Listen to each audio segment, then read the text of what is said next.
Right.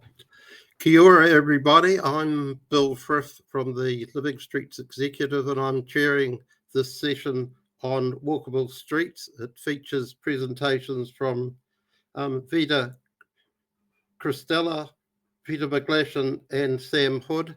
And I'd like to remind you to put your questions in the live Q&A, and we'll deal with them after the presentations. Our first presenter is Vida Christeller, and she thinks that walking matters because it's the most accessible and universal way to get around. It also gives us the most freedom to stop up, enjoy our environment, and interact with others and our surroundings. Vida has almost 20 years of experience designing cities for people. The first part of her career was spent in Copenhagen, where she worked on planning, designing, and delivering urban regeneration and affordable housing projects. In 2019, Vida returned home to Wellington and now leads the city design team at Wellington City Council, who are implementing the council strategy for a sustainable, well-designed Wellington, supporting safe walking and cycling, urban greening, public space upgrades, neighbourhood regeneration and affordable housing initiatives. Vida loves cities, so I'll hand over to you now, Vida. Thank you, and kia ora koutou. Can I be heard? Excellent, great. Okay, I'm going to... I've got quite a few slides, and you're not expected to read everything on every slide, but I'm going to run through them, and I look forward also to the debate towards the end, and thank you for the invitation. So the vision for Wellington is Pōneke, a creative capital where people and nature thrive, and I think this is absolutely topical also for walking and thinking about how people get around the city, because these three key elements are what makes people want to walk and want to move around the city. As introduced, I lead our city design team within Wellington City Council. Just a quick overview. Within that, we have 4 key areas of work. We work in the city building strategies. We deliver people-focused public spaces and sustainable transport multimodal projects, and also affordable housing projects, our Aotearoa program. Our key areas of work is, as I just said, project delivery is the largest part of the business unit, but we also spend time on strategies and doing the future thinking and master planning as well, and thinking about how we can create that better future city by moving the current state into the future state that's been dictated or been decided by our elected members, the council. So the council works, they set the vision, they set the long-term strategy, and then that feeds into the LTP. Then those objectives and the vision for the city is given to us as officers to look at how can we help them deliver the outcomes they're looking to achieve.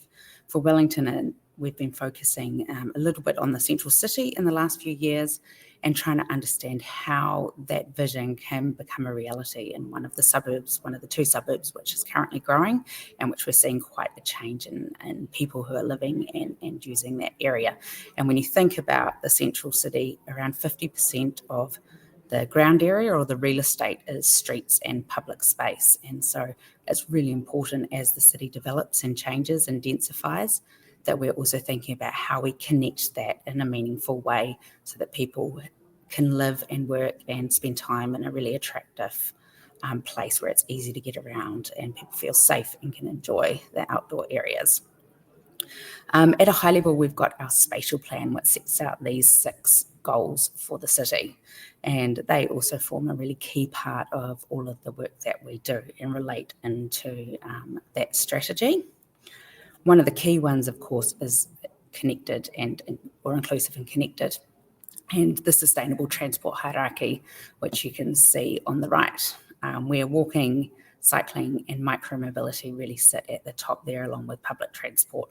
We spend the majority of our transport-related projects the last few years have been on cycling, But during that program, we've also been delivering pedestrian improvements and public transport improvements. I've put these up because we've received a couple of awards from Living Streets, Aotearoa, which we're very happy to have received and proud of. As well as we've been working with Bloomberg and the last 2 years, and we've got 1 more year left of that program with our bike work. And last year we were so lucky as well to be awarded for our Freiburg neighbourhood street trial. So just quickly, at a really high level, when we design cities, you've got to think about a lot of different pieces, but those linkages and that access and what makes those attractive for people to use is really what interests me, and I think is incredibly interesting because actually walking is the key ingredient in that. So some of you may have heard me speak before, but I quite often compare designing cities to, it's kind of like baking a cake. You've got to have a good recipe. You've got to do your prep, make sure that things are there. You've got your core staple ingredients, so that's your uses, your massing, but also how you connect them and the spaces and those connections in between dwellings. And then what really, sets a cake off is what the flavour is. And when we're designing cities, we're really looking at our local context. We're trying to understand who we're designing for, what the sort of the feeling or the vibe of that part of the city is, and how we can both build on the existing things, but also change it to make it fit for the future. And I think that that's one of the really exciting places, is beginning to think about how art, how facades, how greening, how a whole lot of different, what usages is in there, the interaction of shops or ground floors onto the street, how that creates an environment which is interesting for people to participate in. So I'm just going to go through creative, and then people, and then nature, which are the key elements of the city vision that our elected members have set for the city. And really thinking about when we're thinking about how we bring Wellington's unique creativeness into our work and onto the streets and to be a part of people's everyday life. So in our projects, we with local artists, well, almost always. This is a project out in Berhampore Town Centre where we've added more space for people to sit and also enjoy it. And we worked with an artist and some local school students to develop some murals to complement the public space project that was being done at that time. One of the things that I think is really important to remember is, I think our eyes, they re-perceive environments sort of every 6 seconds. So when you're thinking about how you're designing cities to make them more walkable and make them more enjoyable for people, people walk probably about 8 metres in 6 seconds. So if you think about the Cuba Street versus a Taranaki Street, the facades and the variation which is changing on Cuba Street every 8 metres or 10 metres, whereas Taranaki, where it feels a lot longer and feels a lot less attractive to walk in, you've got much longer and more bland facades, especially at that eye level and how we interact. So as we're designing cities, we're thinking about how people are moving through that space and how we make sure that they encourage people to walk more, to stop up, to visit the shops, to participate, to spend time in the public space, and also to interact with other people on the street and enjoy the city. We work a lot with mana whenua and artworks across all of our projects. These are the Niho Taniwha, which represent all of the historical streams across the city. So as we're working in our projects, we're always looking where the historical streams lie and marking them on the surface to begin to tell a lot of those narratives and express mana whenua's aspirations within the public space. This is one I've actually just borrowed from Copenhagen, but these are the types of things where I think you can begin to, and one of the things that we're thinking a lot about, how can we use our spaces for a whole lot of different activities. Last year we launched the summer series in Cuba Street, where we had 3 weekends where we shut down Cuba Street on a Sunday for using it for other uses, which then creates a lot more people coming into the area, but also can generate those ways of thinking about how cities can be different and how we can use our streets in different ways, and they could be multifunctional. And of course, Cuba Duper, which is really the epitome of Wellington people in many ways. Wellingtonians, they're incredibly engaged. They love the city and they love to get out and enjoy it. And so as we work through our projects, we've also got a really big focus on our engagement and how we work with the local businesses, the local building owners, local user groups, and residents around the city and what it should look like. In the last LTP, our councillors asked us to go away and look at pedestrianising more of Cuba Street. And so what we've done then, we've actually stepped back a little bit, and we're in the process of developing a neighbourhood plan, working and engaging with the local community to understand what their vision for the street is. And then we'll be looking at different options, one of which will be pedestrianisation, but it's not necessarily a given that we jump straight to that solution. So that's a really positive thing that I think is hopefully going to create a lot more really localised flavour. And I've got playback. Is there any way to stop that?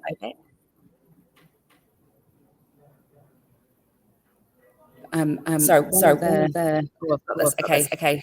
It's not in your ears as well. One of the things we've done for the last 25 years is had Gil from Copenhagen come and help out with understanding how people are using Wellington's public space and how life is within the city. And this is one of the key tools that we use every time we go into a project, understanding how people are moving through and using our spaces, and where there are opportunities to create that, the fine-grained networks of walking and cycling through the city, through laneways, how we can create spaces where there are where there's places for quietness, but also really places for people to enjoy and be louder. So it's really thinking about all the different uses we're wanting to see in the city and how then they are orchestrated and networked together. We did the first study in 2001, I think, and then repeated it in 2023. A lot of the same things came up, but it was really interesting to go back and do some of the analysis of what had changed in the city over the time. And if anyone's interested in this, I really recommend going onto our website and having a look at some really interesting observations of how the city changed in 20 years and gives a direction of some recommendations of where it could go into the future. In city design, we deliver, as I said, street and public realm changes. And this project here, which is the Swan and Garrett across Cuba Street, was finished about 18 months ago. And we connected into and did a refresh of Glover Park at the same time. One of the things that we're working on, and I'll talk about it a little bit later, is the Green Network Plan and the importance of greening for creating good environments for walking around. And you can see those there. And we've also got our design manual, which begins to set some standards for how we work. As I talked about before, one of the other key things for creating a walkable city and creating walkable streets is understanding how people interact with the buildings through the public space. We've got bringing public activities out onto the street and creating environments which are attractive to be a part of and linger in. In terms of nature, we've got, of course, all of our wonderful volunteer groups, over 300, that work across, mostly in the nature areas, building tracks and planting. We were honoured to win the Lee Koo Young City World Prize in 2024, but our central city is still lacking in greening. So if nature is to thrive in the city as a whole, we need to focus on creating more green in the central city, and that's one of the key initiatives we're currently looking to deliver in the city. And that was the end of my slideshow. So I guess, the key things from me in this is really to create great spaces for people to want to walk and move around. Really, we have to focus on making them attractive, making them show the flavour of the place that they are, and ensuring that they're places where people and nature can thrive. Thank you.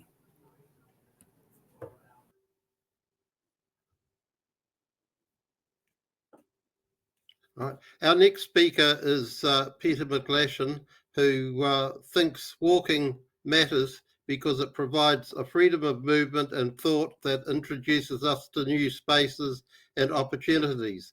It broadens your horizons, employment opportunities and connections. Making places walkable will make them more accessible and more pleasant places to be. If you're walking, it's at your own pace and you're in control. Now, Peter is the Manager Urban Mobility at NZTA Hoka Kotahi, leading initiatives that promote active transport and sustainable urban design. With a background in community engagement and strategic leadership, Peter brings a collaborative approach to transforming mobility systems across Aotearoa. Right, so I'll leave that to you now, Peter. Thank you. Thanks very much, Bill. And firstly, I just wanted to say congratulations to Living Streets Aotearoa for pulling this together. All of the presentations today have really resonated with me as a parent. The Eva session and the last session was very relevant. I think many of us remember those times of lockdown and just needing to get into space. So, and Vida, the reminder about the elements of the cake was a good one as well, with the work that Deb Berenshaw and others have been doing. So I'm here to talk about lessons for working with communities, from transport choices and business as usual delivery methods. So ko Peter McGlashan aho, he pau whakahaere urban mobility o e waka kotahi. As Bill mentioned, I'm the manager of the urban mobility team at NZTA. So Transport Choices was a $165 million Crown-funded program that ran between 2022 and 2025, set up under the previous government, under the previous GPS, so the government policy statement. And it set out to deliver infrastructure for all ages and abilities, regardless of the mode. There was a preference for separated infrastructure where possible, and I know that I'm really looking forward to hearing Sam present after me about the value of separating modes. But interestingly, despite the objectives of the program to separate modes, 40% of the projects that were submitted at an expression of interest level stage actually contained shared paths, shared user paths, not stand-up paddleboards. That's the other SUP. Shared user paths. And so that was kind of a bit of a realization for the project team as to what councils wanted, what they were ready for, and what was coming forward in proposals. There were councils, though, that understood the value of separated facilities. So Auckland, Wellington, Hamilton and Waipa in particular had strong proposals for separated walking and cycling facilities. NZTA worked with 46 councils through pre-implementation, so the initial design and concept stage, and potentially consultation, and then 20 councils went through to constructing projects. The projects ranged from $30,000 up to $30 million, so a huge range of scale within the program. And it delivered safety improvements outside more than 60 schools, safety improvements in more than 45 suburbs, so walkable neighbourhoods, more than 50 kilometres of cycleways, more than 500 new or upgraded bus stops, and about 5 kilometres of bus priority lanes. As mentioned, separation was one of the key objectives of the program where possible. So we did try and shift the thinking of councils from shared spaces to separated spaces. And the design team that were dedicated to the Transport Choices program tried to kind of help the initial designs be evolved into things which were more aligned with the program. So as you can see in this original design that was proposed, courtesy crossings at best around the four legs of the intersection around the roundabout, and the design team really took the councils along a journey to understand the pros and cons of such approach and try and shift them towards a more dedicated set of walking and cycling interventions. Hamilton had a significant program of work improving walking assets and accessibility to other modes, so they were a great council to look to. They had lots of examples of upgraded crossings, lots of examples of separations of modes where there was maybe previously a footpath, and then by providing separated cycleways that allowed the footpath to go back to just being used by pedestrians, and bus stop realignments to try and improve accessibility for those who are walking to bus stops, try and put them in close proximity regardless of the direction.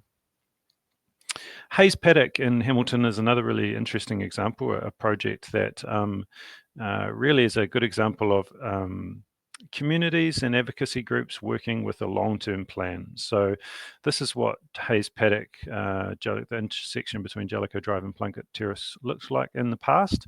Back in 2012, it was a really open intersection, very high speeds. Antisocial driving is, I guess, code for people doing donuts in the intersection. It was almost 30 metres across at the widest point, so severance challenges for walkers for sure. But advocacy from the local community led to some changes, and in 2017 a central island was installed, and that helped prevent some of that antisocial driving that was happening. There was still very high speeds though with this design, so as you can see, it didn't change the corner radius. You can see that slip road to the left there. Just here is very, is still quite high speed, no need for the cars to slow down. But it did provide less severance for pedestrians because of the central island reservation. Still, there is a slip lane that disconnected the island from the cafe on the corner there. But in 2025, the Transport Choices project then allowed the slip road to be closed. So you can see the island was absorbed into the communal public space, which severely reduced the speeds and also meant that there was minimal severance. So walkers have priority with the pedestrian crossings, and you can see on the left-hand side, there's also the reduction down to one lane. So there's a requirement for oncoming traffic to give way to those that are already there to reduce this crossing distance for pedestrians. And so it's quite a good approach over the 13 years to obviously, rather than jump straight to the final solution, which would have been a difficult win to get politicians across the line, the community over time have got incremental wins, shifting from what was an environment which was heavily focused on vehicle movement and speed and convenience for the driver to an environment which was much more conducive to walking through that area. Hayes Common, there's the design to the right-hand side there. And so the cafe there is one of the most popular in Hamilton East. The owners have been consulted throughout, and obviously the loudest work was attempted to be done on days when the cafe was closed. So it really was a kind of a genuine, not a partnership in that they were delivering it, but they were a significant stakeholder in the project. It obviously was difficult during construction, but they're really pleased with the result. It's greatly increased the amount of seating area for their patrons, and it's made it much quieter for outdoor diners with more seating available, as mentioned. Another project in Transport Choices, which is probably contributing to economic growth, is the shared path in Porirua on Papakowhai Road. The roadside cafe, which is a truck that's parked on the side of the road down there, was initially pretty hesitant when this project came along. Obviously, any disruption of the traffic and her usual patrons were going to be concerning. An alternative location was provided with a generator during the temporary traffic management and when there were road closures, and now she's a big supporter of the project down there. So you can see there that there has been a significant increase in the number of pedestrians. The daily counts are significantly improved, and therefore that obviously means there's going to be more customers available for her at the coffee cart. And new lighting in that project has also resulted in much more people using the shared path during darker hours, so early mornings and evenings, with a big uptake, particularly in women using that facility. Kihi Kihi Pathway is another great example of brave leadership. This one is in the Waipaha District Council. Kihi Kihi, a small town east of Cambridge. And as you can see on here, the proposal actually was to have 6 dead-ended streets. So because of the cycleway coming down this road and then across this road, there was a realization that really to make it safe and to reduce the amount of turning conflicts, that these were actually proposed to be dead-end streets, which for anyone who's tried to do a low-traffic neighbourhood, that can be a difficult thing to get across the line. But with significant consultation, it's been agreed that the separation of drivers has made a significant difference. So you can see this intersection outside the school. You've got separation of general traffic, you've got separated cycleways, and then because of the dead-end cul-de-sac that's been created, this footpath now extends all the way through to the new crossing at the end of the school. So it's made a significant difference for all road users. And they even created play along the way mini playgrounds at the end of each cul-de-sac at a couple of the key locations. So again, something to encourage the kids to walk to school by having small playgrounds along the way. Another example of some value for money was the bus stops opposite Queenstown Primary School. They previously emptied onto a very narrow footpath on Robbins Road. That's particularly problematic, obviously, because the pedestrians were already using those footpaths, and it's not great for the safety of the bus users either. So what was proposed was to widen the path so that it was a genuine shared path width, obviously allowing people to hop off the buses without having conflict with users of the path. That did mean that there was a substantial retaining wall required to get that width, and you can see what it looks like before and after in those photos. And the original design was reviewed, and an alternative solution led to about $1 million saving in a $7 million project. So again, Transport Choices was one of those programs of work where you really did kick the tires on original suggested designs and then explore with the community what alternatives were available. And this is a great example of extracting more value for money by asking some different questions. There were lots of different ways that councils consulted with communities. There were council open forums. Christchurch in particular should be applauded for dedicating 2 days to public forum where councillors, I think it was last year, sat and listened to over 70 groups and individuals coming and speaking direct face-to-face to the councillors about their views on the various projects that Christchurch had delivered. Obviously a very labour-intensive process, but it did mean that the community were very engaged, and there were even some new solutions that came through that very open and democratic process. Many face-to-face meetings were had in community centres and on street corners of projects to gather real face-to-face feedback. Obviously, project websites and the usual consultation processes were already used. There were even some innovative activations, one of them in Hamilton called Pats in the Paddock.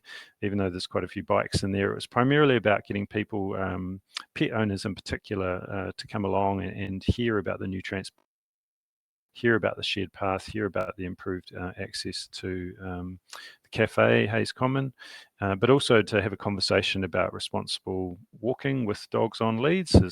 As we know, that can be problematic regardless of whether you're a pedestrian or a cyclist or other forms of users on a footpath.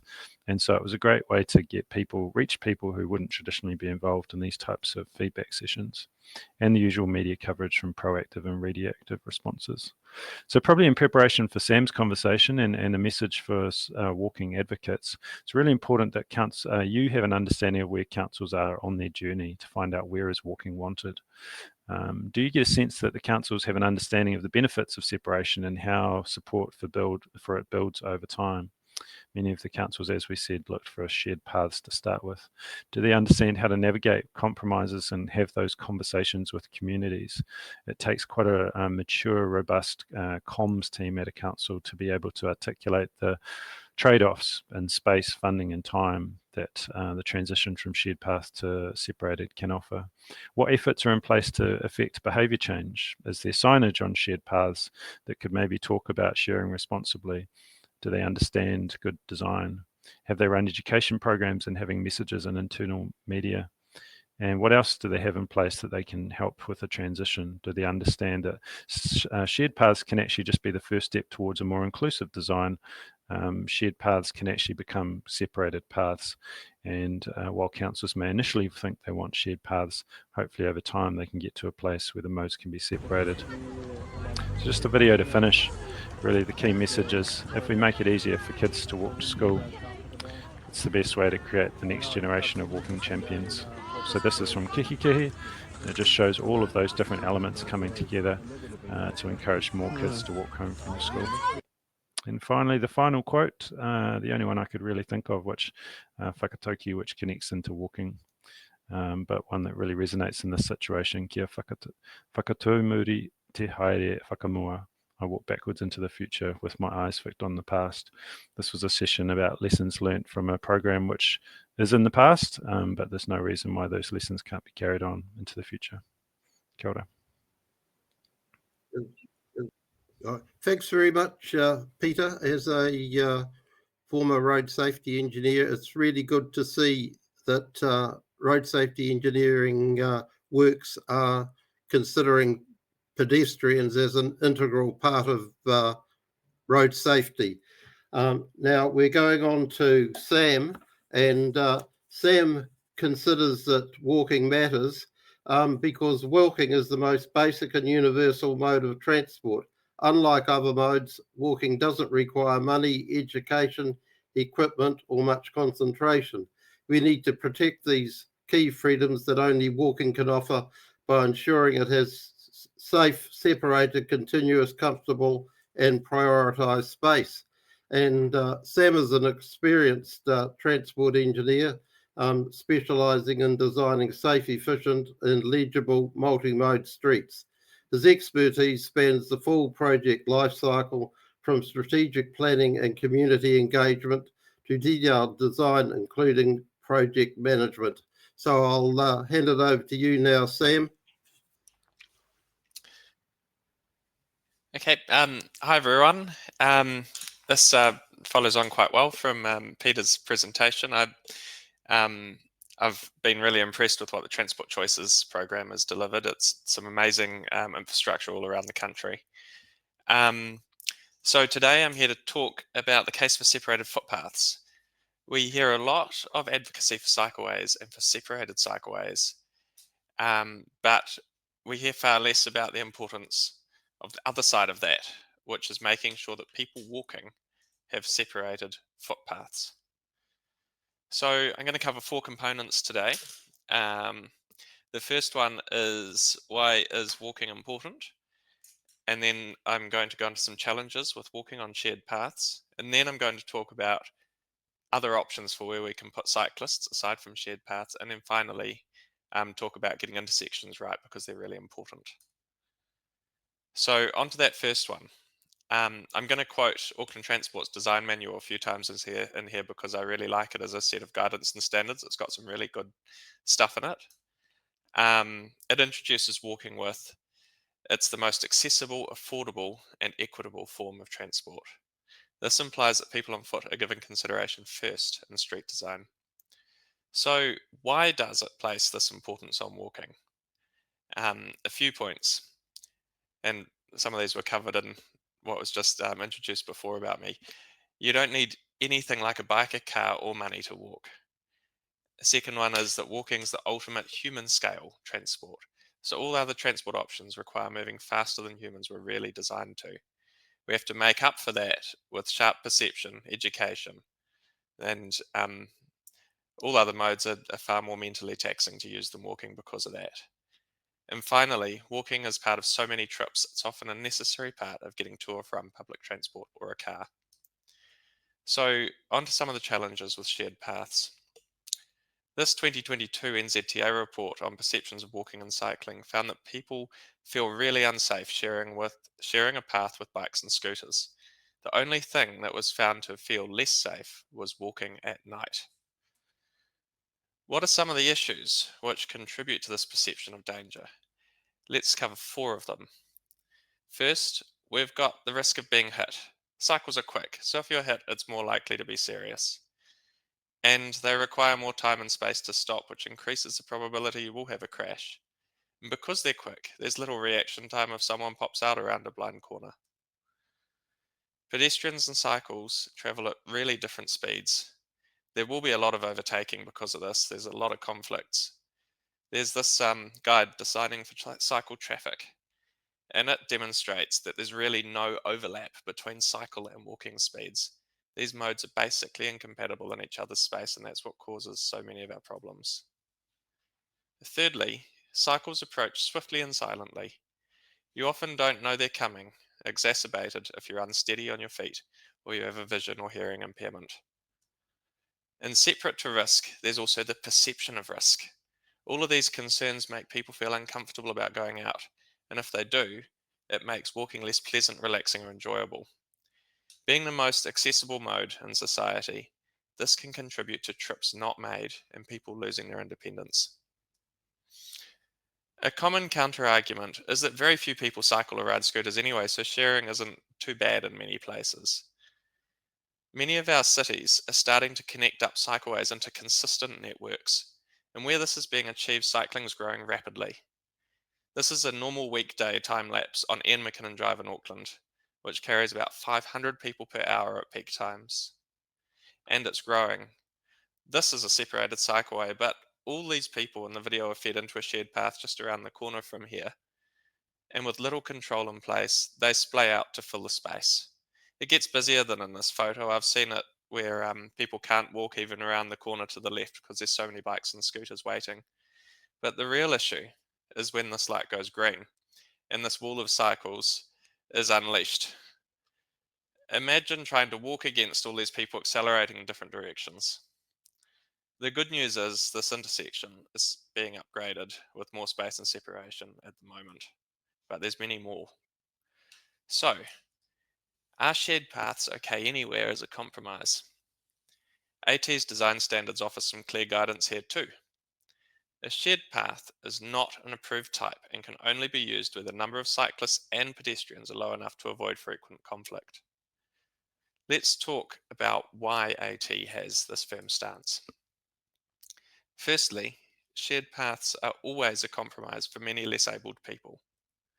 But they are less bad when there's a combination of few people walking and few people cycling and long sightlines and few conflict points.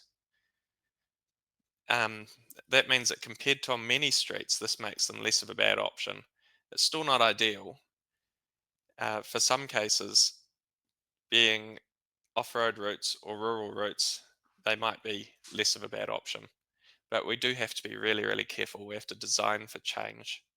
Because when these routes do get busy, and some of them are getting busy, they can become a disaster. So this article is from Auckland, where Newton School cancelled its walking school bus entirely because of how busy and dangerous the northwestern shared path got with cycles and scooters. Thankfully, this section, with lots of advocacy and hard work, has now been separated. So how can we design for cycling while maintaining separated footpaths for pedestrians? There's two options really. One is to put cyclists on the road with other vehicles, or two is on separated cycleways. That first one, cycles and scooters riding on the road. For that to work, you need it to be a safe environment for cycling. That means you need your low vehicle speeds and low volumes of cars. A lot of streets already have that, but how can we change more streets so that we can achieve this and not need to have separated facilities so that we can keep our footpaths dedicated for walking? One example is in Christchurch, where in the eastern suburbs, they've transformed a grid network of wide and straight streets to create tighter intersections, build-outs, and changed intersection priorities to reduce speeds. Or a different approach. In Auckland, there's lots of modal filters in the central suburbs to reduce speeds and volumes. This one in Grey Lynn is part of many installed in the area decades ago, and they create excellent and very popular low traffic neighbourhoods. Onto that second option, separated cycleways on our busiest streets. We're going to do a quick poll. Now, I haven't tested this. Hopefully it goes all right. Basically, I'm going to show 3 streets all built in the past few years in Auckland. In the poll, I'd like you to pick which one, A, B, or C, looks like it provides the best outcomes for walking. I'll bring each one up for a couple of seconds and then show them all together at the end. So that poll should be going live. Here we've got option A. This is Argent Lane in Milldale, up in the north of Auckland. And then we've got B, which is Pitt Street in Auckland City Centre. And we've got C, the Eastern Busway in Pakuranga. So hopefully that's working and we'll be able to see quite quickly. Okay, we've got, I don't know how many votes have come in, but we've got at the moment 100% votes for C. Oh, we've got a few votes for B, a few votes for C, no votes for A though. Okay, so we've got most people voting for C, a few for B, and 1 or 2 for A as well. So I've got some thoughts on each of these. We'll go through A first. Firstly, the footpath and the cycleway look the same. That means that a lot of people walking here might not even notice there's a cycleway. They might just think it's a wide footpath. And they might therefore be shocked when they find a bike coming towards them, especially if they're walking on the cycleway unknowingly. And there's another thing that's quite concerning about this design, which is it has an invisible curb. Many of you might not be able to see it, but there's a formed angled curb here with little visibility, and that's quite a trip hazard, and people have tripped over it. The second one on Pitt Street, this one does look really nice, but there's a few concerns. The designer's intent was that ambiguity would slow cyclists down. I'm concerned that cycleways like this can legitimize people riding over onto the matching footpath rather than giving way to any pedestrians who are crossing. Because these spaces aren't visually distinct from each other, pedestrians are less likely to notice the cycleway, even as they walk onto it, especially if someone's in a conversation or looking at a phone or has impaired perception. The other thing with this is that the cycleway is totally flush. A bit of vertical separation would keep cyclists contained in a narrow area, encouraging safe speeds, and discourage them riding over onto the footpath. Society's developed a really consistent design language that curb lines imply a change of space, such as between a footpath and a car lane. We should leverage this established legibility with similar treatments between footpaths and cycleways. Together with contrasting pavements, vertical separation can be quite effective at warning people of a different space where they might find different users. This last one, we have a footpath that looks like a footpath. We have a cycleway which doesn't look like a footpath, it looks like something quite different. And between the two, we have a very legible, visible, low-angled curb between the two. This sort of design is generally far more effective than any amount of signage, paint, or textural changes at communicating to people what's happening. And this is consistent with best practices here and in a lot of countries around the world. The bigger picture, though, is that these three designs are far from consistent with each other. Only the third one is actually designed to Auckland standards. Even though these examples may be in different urban contexts, we need to be designing for consistency across our cities, the country, and ideally the world. Other countries that have levels of walking and cycling we're aiming for have learned a lot what works and what doesn't over many decades. We don't need to be inventing the wheel here. So we need to develop a societal legibility so that people can arrive in an area and understand what's going on around them based on how the streets are designed.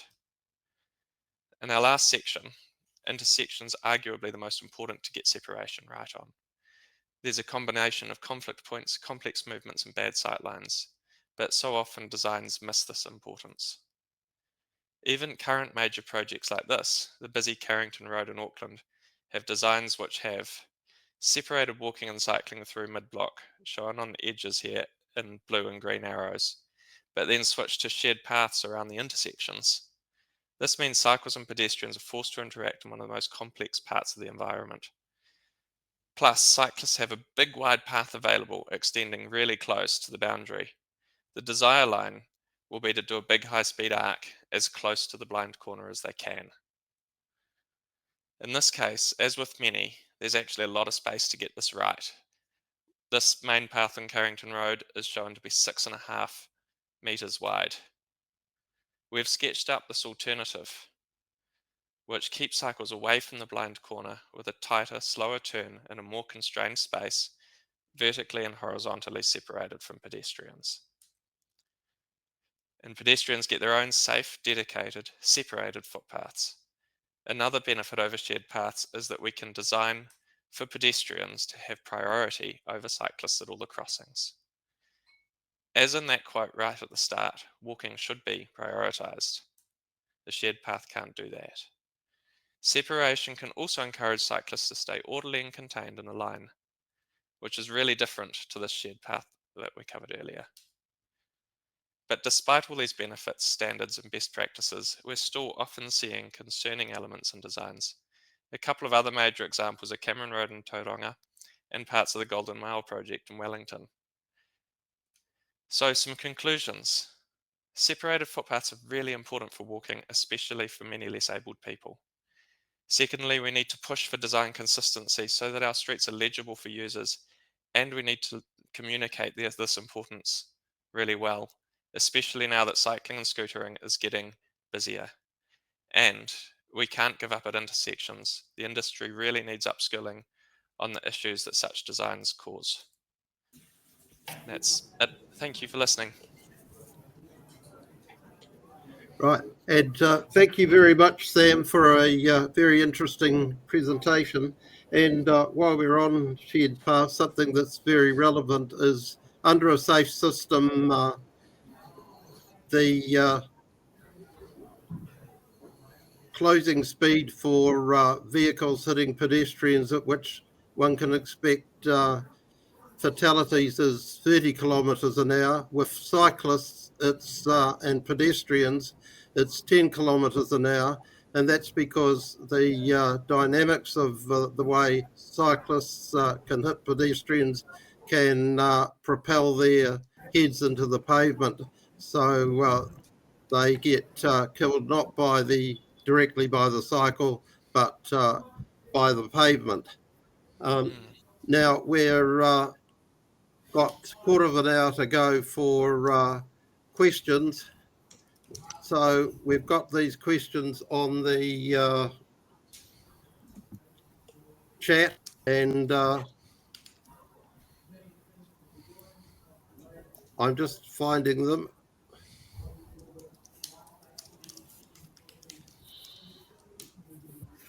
Right. Right, some of the questions seem to have disappeared, and I can't find them. But there's basically, I found them now, they've come up.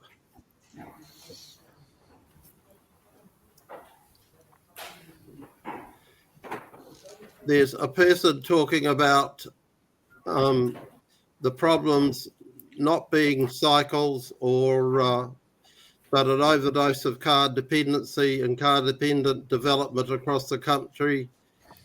People on bikes on a footpath are an indication of bad design. Have we got some comments from the panelists on that?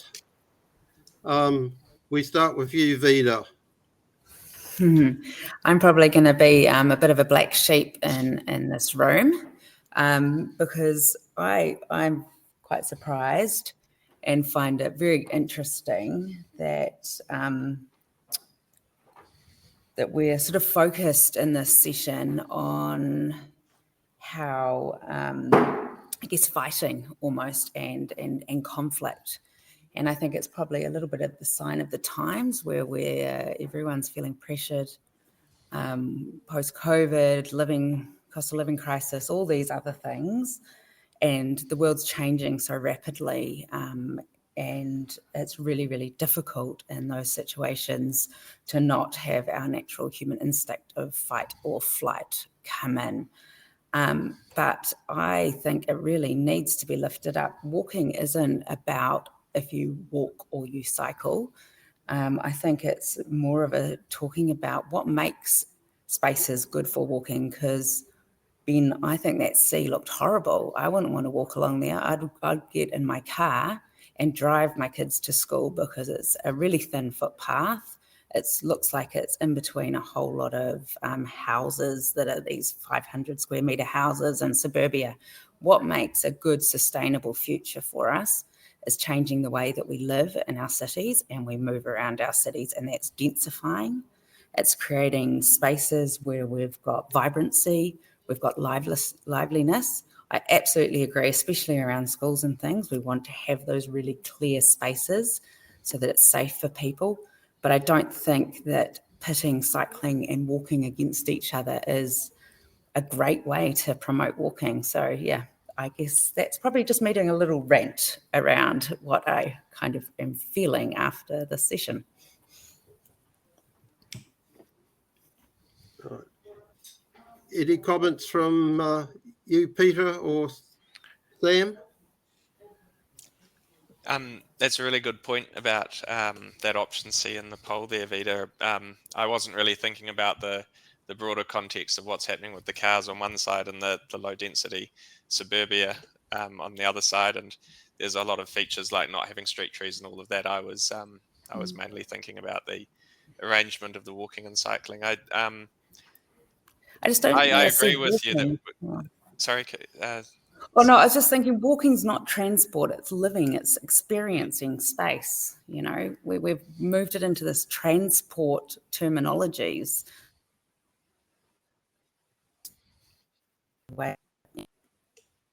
Okay. Yes, no, that's a very important point. And I think I don't sort of see walking and cycling as against each other. I spend a lot of time doing both, riding my bike and walking, more walking these days. It's just about how best these modes can work together.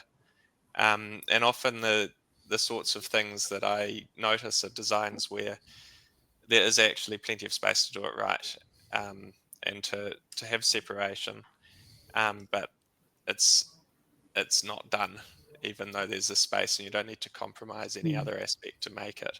But I definitely agree with your point that the other aspects of the street environment, like not having too many cars and having good street trees and active edges on your street, are super important things for walking as well. That's a very good point.